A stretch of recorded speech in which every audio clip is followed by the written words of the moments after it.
Welcome to the Deep Dive. Today we're diving into something pretty intense. It's a specific approach to personal change. That's right. You sent over some material, and it's not about, slow and steady wins the race. No, not at all. This is basically suggesting a full-on 24-hour reset for your mind, energy, direction, the whole package. Exactly. Think of it like a deep clean for your inner life, but concentrated into one single day. And the source material frames it pretty dramatically, right? Like a war on self-deception. It does. It uses that exact language. It's meant to be radical, a real contrast to typical self-help advice. Okay, so probably something listeners looking for quick, impactful insights might find interesting. Less fluff, more punch. Potentially, yeah. It promises a rapid shift, assuming you follow the steps. It's quite demanding. All right, let's get into it. The first step sounds pretty full-on. Yeah. Radical self-confinement. What does that mean in practice? It means dedicating one whole day, 24 hours, just to yourself, and crucially, completely unplugged. Unplugged how? Like no phone. Phone completely off, not just silent mode, off. No internet browsing, no social media, no texting, no checking emails, nothing digital. Wow. Okay. That alone feels like a huge challenge for, well, probably most people today. Why? What's the thinking behind such a drastic cutoff? The core argument is that many of us aren't necessarily, broken inside. Right. But we are incredibly overstimulated. Think about your own day. How often is your attention pulled this way and that? Constantly, yeah. Yeah. Notifications, emails, What? news feeds. Exactly. And that constant barrage, that noise, leaves almost zero room for actual reflection, for getting clear on your own thoughts. So the source says we're kind of drowning in it. That's the image it uses, yeah. Drowning in noise. This confinement is meant to create space, to let the water settle, so to speak. That makes sense. Yeah. It does feel hard to hear yourself think sometimes. And it goes further. The source makes this really bold claim. Oh. It says that if the thought of spending just one day alone, truly alone with your thoughts, feels unbearable, it's not boredom you're actually avoiding. It's truth. Oof. That's pointed. The idea that scrolling might just be avoidance. That's the implication, that the distractions keep us from facing maybe uncomfortable things about ourselves or our lives. What do you think? Does that land? It definitely gives you pause, doesn't it? Makes you wonder. Okay, so step one, total isolation, digital detox. What's next? Where do we go from there? Step 2 brings the focus inward quite directly. It's called the mirror ritual. Okay, mirror ritual. Sounds a bit mystical. Maybe a little, but the practice is specific. You stand in front of a mirror, Right. make direct eye contact with yourself, Right. and you hold it for 5 solid minutes. Just stillness, no music, no positive affirmations playing, just looking. 5 minutes of staring into your own eyes. That honestly sounds almost harder than turning off my phone. It can be surprisingly confronting, and while you're doing it, you ask yourself one question. Which is, Who am I pretending to be? wow, okay. So not who am I, Yeah. but who am I pretending to be? Yes. What's the goal there? The idea is to cut through the masks, the personas we adopt, maybe for work or socially or even unconsciously, holding that gaze, asking that specific question. The source suggests it can spark a recognition of where you're being inauthentic. How so? It talks about feeling a sting in your chest, like your, quote, real self waking up, the part that knows when you're performing versus just being. So it's about detecting that misalignment Right. between the inner self and the outer presentation. Exactly. It's framed as the start of a shift towards honesty. The source says this day is about stopping being fake. Okay, so the whole day is geared towards stripping away pretense, getting real with yourself. That's the fundamental aim, yes. Acknowledging the act, if there is one. Right. We've done the isolation, the intense mirror work. Feels like we're building momentum. Yeah. Step 3 is destroy to rebuild. Destroy what? This part gets tangible. You take out a notebook or just a piece of paper, Okay. and you write down 3 specific things. First, habits that you know are killing your potential. Like procrastination? Or maybe too much screen time again. Could be anything specific to you, yeah. Second, places or environments that consistently drain your power, your energy.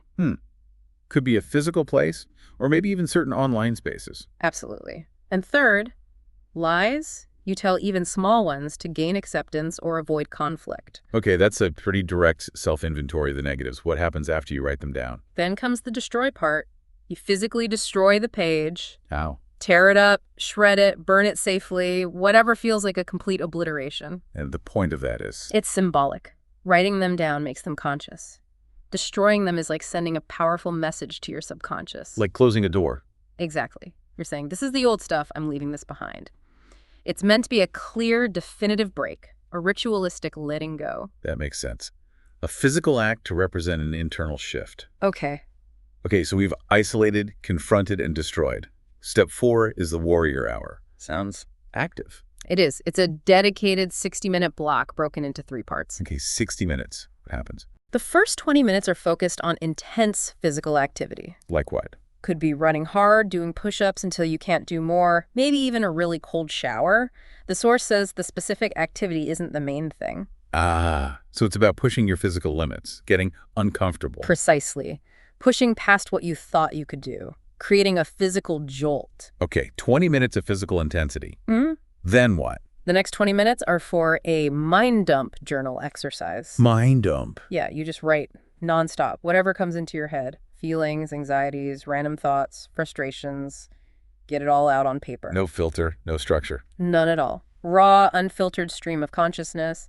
The goal is to just empty out the mental clutter, release it. Right, so physical exertion, then mental and emotional release. What's the final 20 minutes? The last 20 minutes are about complete stillness. Silent sitting. Sitting. No phone, no music, nothing. Just you, your breath, being present in the moment. The source calls this part spiritual, but it seems to mean connection to the present, inner quiet, not necessarily religious practice. I see. Finding stillness after the intensity. Exactly. The whole sequence, physical push, mental release, quiet presence, is designed to create a feeling of shift. A sense of control, power, being really here. That combination sounds quite powerful, actually. The movement, the release, the quiet. Oh, that's the warrior hour. What's the final step in this whole 24-hour cycle? The last step is called the 9 p.m. rule. It involves the mirror again. Ah, back to the mirror. What happens this time? It's different. You stand there, look at yourself, and you simply say out loud, "Thank you for showing up." Thank you for showing up. That's it. After all the intensity, that feels quite gentle. It is, and deliberately so. There's no judgment here. No looking for massive transformation or perfection. So why that specific phrase? The significance, according to the source, is acknowledging the rarity of the day itself. How often do we truly dedicate a full day to being present and honest with ourselves? Not often, I guess. Mm-hmm. We're usually running, hiding, distracting, like we talked about. Right, so this is simply recognizing the act of having been present, appreciating that effort, that showing up for yourself, regardless of the outcome. So really, the whole day boils down to cutting the noise, facing yourself honestly, doing some intense internal work, and then just acknowledging the effort. That seems to be the essence. It's built on the idea that you're not inherently flawed, but maybe just, as the text puts it, buried under comfort, under fear, under noise. This day is supposed to be the shovel. To dig yourself out. Something like that, to excavate the authentic self that's underneath all those layers. It's a compelling idea, isn't it? That one really focused, intense day could actually change your direction. Not by becoming someone new. But by stopping pretending to be someone you're not. That's the core message. And the source ends with a pretty direct nudge, doesn't it? Like, if this resonates, don't just think about it, do it. Yeah, there's a real call to action baked in. Seize that moment of clarity if it hits you. Okay, so let's quickly recap the flow. Complete digital isolation. Right. Then the confronting mirror ritual, asking, who am I pretending to be? Then writing down and destroying the negatives, habits, places, lies. Followed by the warrior hour. 20 minutes intense physical, 20 minutes mind dump journaling, 20 minutes silent sitting. And finally, the 9 p.m. mirror moment. Thank you for showing up. Simple acknowledgement. It's definitely a structured, demanding process, not your average lazy Sunday. No kidding. It's a very concentrated burst of self-reflection designed to force an encounter with yourself without the usual escape routes. Exactly. Cutting through the noise is key. So I guess the big question this leaves us with for everyone listening is, could just one day, one really intense, focused day like this, actually create a meaningful shift for you? Could it change your perspective, maybe nudge your life in a slightly different direction? It's definitely something to think about. Yeah. Which part of this 24-hour system feels most relevant or maybe most challenging to you right now? Worth considering. Definitely food for thought. Well, thanks for exploring this intense reset with us today.